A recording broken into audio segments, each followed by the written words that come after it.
ರಾಣಿಬೆನ್ನೂರಿನಲ್ಲಿ ಭಾಷಣ ಮಾಡುವಂತ ಸಂದರ್ಭದಲ್ಲಿ ಹೇಳಿದ್ದಾರೆ. ಸೊ ಯಡಿಯೂರಪ್ಪನವರ ವಿಚಾರವನ್ನ ಅವರು ಮೌನವಾಗಿದ್ದಾರೆ ಅಂದ್ರೆ ಅದು ಅವರ ವೀಕ್ನೆಸ್ ಅಲ್ಲ.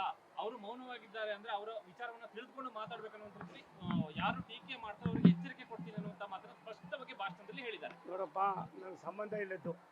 ಯಡಿಯೂರಪ್ಪನವರು ಈ ರಾಜ್ಯದ ನಾಯಕರು. ಅವರು 4 ಬಾರಿ ರಾಜ್ಯದ ಮುಖ್ಯಮಂತ್ರಿಗಳಾದವರು. ದಿವಂಗತ ದೇವರಾಜ ಅರಸು ಇವತ್ತಿಲ್ಲ, ದಿವಂಗತ ನಿಜಲಿಂಗಪ್ಪನವರು ಇವತ್ತಿಲ್ಲ, ದಿವಂಗತ ಹನುಮಂತಯ್ಯನವರು ಇವತ್ತಿಲ್ಲ, ವೀರೇಂದ್ರ ಪಾಟೀಲ್ ಇಲ್ಲ, ಜೆ.ಎಸ್. ಪಟೇಲ್ ಇಲ್ಲ, ಅನೇಕ ಮಾನ್ಯರುಗಳಿಲ್ಲ. ಅವರ ಗುಣಗಾನವನ್ನು ಎಲ್ಲರೂ ಕೂಡ ಮಾಡ್ತೀವಿ. ವಿಶೇಷವಾಗಿ ಆ ರೀತಿಯ ಸಾಲಿನಲ್ಲಿ ಯಡಿಯೂರಪ್ಪನವರು ಕೂಡ ಒಬ್ಬರು. ಹಾಗಾಗಿ ನಿಮ್ಮ ಯಡಿಯೂರಪ್ಪನವ್ರ ಬಗ್ಗೆ ನಾವೆಲ್ಲೂ ಕೂಡ ಏನೋ ಒಂದು ಮಾತಾಡೋರಲ್ಲ. ಯಡಿಯೂರಪ್ಪನವ್ರು ನಿಮಗೆಷ್ಟು ನಿಮ್ಮ ತಂದೆ ಆಗಿರ್ಬೋದು. ನಾವು ಕೂಡ ಅವ್ರ ಗಡಿಯಲ್ಲಿ ಸ್ವಲ್ಪ ದಿನ, ನನಗೇನು ಮೊದಲಿಂದ ಯಡಿಯೂರಪ್ಪನವರು ಇದಿರಲಿಲ್ಲ. ನಾನು ಬೆಳೆದಿದ್ದು ದೇವೇಗೌಡರು, ರಾಮಕೃಷ್ಣ ಹೆಗಡೆ, ಜೆ.ಎಸ್. ಪಟೇಲು, ಬೊಮ್ಮಾಯಿ ಅವರು. ಹಾಗಾಗಿರೋದ್ರಿಂದ ನಾವುಗಳು ಅವ್ರ ಬಗ್ಗೆ ನಾವೇನೇನು ಹೇಳಬೇಕು ಹೇಳ್ತಾ ಇರ್ತೀವಿ. ನಾನೇನು ಮಾಡ್ತೀನಿ,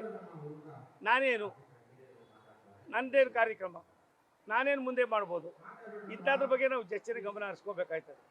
ರಾಷ್ಟ್ರದ ಪ್ರಧಾನಮಂತ್ರಿ ನರೇಂದ್ರ ಮೋದಿಯವರು ದೇಶ ಕಂಡಂಥ ಒಬ್ಬ ಅಪ್ರತಿಮ ನಾಯಕರು. ಹಾಗಾಗಿ ರಾಜ್ಯದಲ್ಲಿ ಯಡಿಯೂರಪ್ಪನವರು ಕೂಡ ಆ ರೀತಿ ಅಂತ ಅನ್ನೋದನ್ನ ಅವ್ರು ಹೇಳೋ ಬದಲಿಗೆ ನಿಮ್ಮಂಥವ್ರು ನಮ್ಮಂಥವ್ರು ಜಾಸ್ತಿ ಹೇಳಿದಾಗ ಅದಕ್ಕೆ ಹೆಚ್ಚಿನ ಗಾಂಭೀರ್ಯತೆ ಬರ್ತದೆ. ದಯಮಾಡಿ ನಾನು ಅವ್ರಿಗೆ ಏನು ಹೇಳೋಕ್ಕೆ ತಯಾರಾಗಿಲ್ಲ.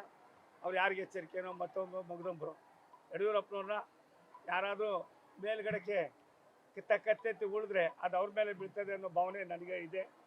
ಯಡಿಯೂರಪ್ಪನವ್ರು ಅಂಥವ್ರನ್ನ ನಾವು ಯಾರು ಮಾತಾಡೋರಲ್ಲ. ಕೆಲವು ಸಂದರ್ಭದಲ್ಲಿ ಆಗ್ತಕ್ಕಂಥ ಕೆಲವು ಇದನ್ನು ನಾವು ನಮ್ಮಂಥವ್ರು ಕೂಡ ಸತ್ಯ ಸಂಗತಿಯನ್ನು ಹೇಳಬೇಕಾಗಿರ್ತದೆ. ನಾನು ಇಷ್ಟೇ ವಿಜಯೇಂದ್ರ ಅವ್ರಿಗೆ ಹೇಳೋದು, ಯಡಿಯೂರಪ್ಪನವರು ನಿಮಗೊಬ್ಬರಿಗೆ ನಾಯಕರಲ್ಲ, ನಮಗೂ ನಾಯಕರೇ, ನಿಮ್ಮ ತಂದೆ. ಹಾಗಾಗಿ ಅವರನ್ನು ಮುಂದಿಟ್ಕೊಂಡು ನಾವುಗಳು ಇನ್ನೊಬ್ಬರಲ್ಲೇ ಇರ್ತಕ್ಕಂಥ ಪ್ರೀತಿ, ವಿಶ್ವಾಸ, ಆತ್ಮೀಯತೆ, ನಂಬಿಕೆ, ಯಡಿಯೂರಪ್ಪನವ್ರ ಬಗ್ಗೆ ಇರ್ತಕ್ಕಂಥ ಅಪಾರವಾದ ಗೌರವ ಕೇವಲ ಅದು ನಿಮ್ಮಲ್ಲೇ ಇಲ್ಲ, ರಾಜ್ಯದ 6.5 ಕೋಟಿ ಎಲ್ಲರಲ್ಲೂ ಕೂಡ ಇದೆ. ಒಬ್ಬೊಬ್ಬರಲ್ಲೂ ಒಂದೊಂದು ರೀತಿ ಭಾವನೆಗಳಿರ್ತವೆ. ಅದಕ್ಕೆ ನಾನು ಯಾರಿಗೆ ಎಚ್ಚರಿಕೆನೋ ಪಚ್ಚರಿಕೆನೋ ನಮ್ಗೆ ಗೊತ್ತಿಲ್ಲ. ನಾವು ಯಾವ ಎಚ್ಚರಿಕೆಯಲ್ಲೂ ನಮ್ಮ ತಲೆಯಲ್ಲೂ ಇಲ್ಲ, ನಮ್ಗೆ ಅದು ಬಳಕೆ ಇದ್ದಿಲ್ಲ. ವಿಜಯೇಂದ್ರ ಒಬ್ಬ ಯುವಕ ಇದ್ದಾನೆ, ಬೆಳಿಬೇಕಾದವ್ರು ಇದ್ದಾರೆ. ಅವರ ಒಂದು ಭಾವನೆಗಳನ್ನು ಅವ್ರ ಮುಂದೆ ಏನಾಗಬೇಕು ಅನ್ನೋ ಒಂದು ಕನಸನ್ನು, ಆ ಕನಸಿನಲ್ಲಿ ಅವ್ರು ಹೆಜ್ಜೆ ಹಾಕಿದ್ರೆ ಇನ್ನೂ ಹೈ ಕ್ಲಾಸಿಗಿರ್ತದೆ. ನಾನು ಏನು ಇಲ್ಲದೆ ಬೆಂಗಳೂರು ಬಂದವನು. ನನ್ನ ತಾಯಿ 25 ರೂಪಾಯಿ ಕೊಟ್ಟಿದ್ದು. ನನ್ನ ಮಗ ಇವತ್ತು ನನ್ನ ಹೆಸರು ಹೇಳ್ಕೊಂಡು ರಾಜಕೀಯ ಮಾಡೋದು ಎಷ್ಟು ಮಟ್ಟಿಗೆ ಅನ್ನೋದಕ್ಕಿಂತ ಹೆಚ್ಚಾಗಿ ನಾವೆಲ್ಲ ಕಷ್ಟಪಟ್ಟು ಬಂದಿರೋರು. ಯಡಿಯೂರಪ್ಪನವ್ರ ಹೋರಾಟನ 100 ಜನ್ಮ ಎತ್ತಿದ್ರು ನಾವು ಯಾರೂ ಮಾಡೋಕ್ಕಾಗೋದಿಲ್ಲ. ಹಾಗಾಗಿ ಯಡಿಯೂರಪ್ಪನವ್ರನ್ನ ಯಾರು ಕೂಡ ಮೌನವಾಗಿದ್ದಾರೆ, ಮತ್ತೊಂದಿದ್ದಾರೆ ಅಂತ ಏನೇನಿಲ್ಲ. ದಯಮಾಡಿ ಯಡಿಯೂರಪ್ಪನವ್ರಿಗೆ ಯಾರು ಸಾಟಿದ್ರೆ ಯಡಿಯೂರಪ್ಪನವರೇ, ಸೋಮಣ್ಣವ್ರಿಗೆ ಯಾರು ಸಾಟಿ ಸೋಮಣ್ಣೆ.